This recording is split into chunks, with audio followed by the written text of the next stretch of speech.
घरातील या मेथीमध्ये 3 वस्तू मिसळून आपल्या पांढऱ्या केसांना लावा. केस मरेपर्यंत काळेच राहणार. आपल्या पांढऱ्या केसांना मुळापासून काळे करण्यासाठी मेथीमध्ये या 2 ते 3 वस्तूचा वापर करून तुम्ही आपल्या पांढऱ्या केसांना हमेशासाठी काळे करू शकता. पांढऱ्या केसांचा पक्का इलाज. त्यासोबत तुमचे केस लांब, दाट व काळे भोर होणार आहे. हे नॅचरल रेमेडी इतकी पॉवरफुल आणि जबरदस्त बनवून तयार होते की याची काळा कलर मरेपर्यंत आपल्या केसांवरती टिकून राहते. तर बघू शकता इथे मी 3 ते 4 वस्तूचा वापर केलेला आहे. सर्वात प्रथम घेतलेली आहे मेथी, त्यानंतर घेतलेले आहे मोहरी आणि त्यानंतर घेतलेले आहे थोडेसे लवंग आणि कढीपत्ता.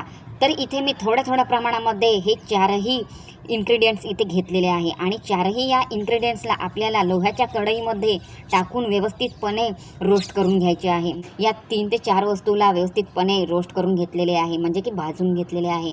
मेहंदी आपल्याला बाजारातून विकत मिळते, त्याच प्रकारे ही बारीक पावडर इथे बनवून तयार केलेली आहे. आणि आता या पावडरमध्ये आपल्याला बघू शकता काळ्या रंगाचा पावडर आपल्याला इथे तयार झालेला आहे. हा आपल्या केसांसाठी इतका नॅचरली आणि इफेक्टिव्ह आहे की खूपच.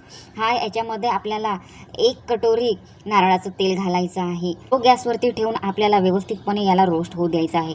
जसं तर याला मी पूर्णपणे जे कढईमध्ये बनवलं होतं लोह्याच्या कढईमध्ये बनवण्याचे फायदे आहे की आपल्याला लोखंडी कढईमध्ये बनवले तर लोह्याचे आयरन यामध्ये उतरते. हे आपल्या केसांना मजबूत करते, आपल्या केसांची मुळं घट्ट करते. आणि आणखी एक फायदा आहे की लोह्याच्या कढईमध्ये जर आपण ही रेमेडी तयार केली तर आपल्या केसांना नैसर्गिक काळा रंग प्राप्त होतो. म्हणजे इथे ही रेमेडी बनवून तयार झालेली आहे. याला आपल्याला ब्रशच्या मदतीने आपल्या पूर्ण पांढऱ्या केसांवरती अप्लाय करायचे आहे. आंघोळीच्या अर्धा तास अगोदर लावायचे आहे आणि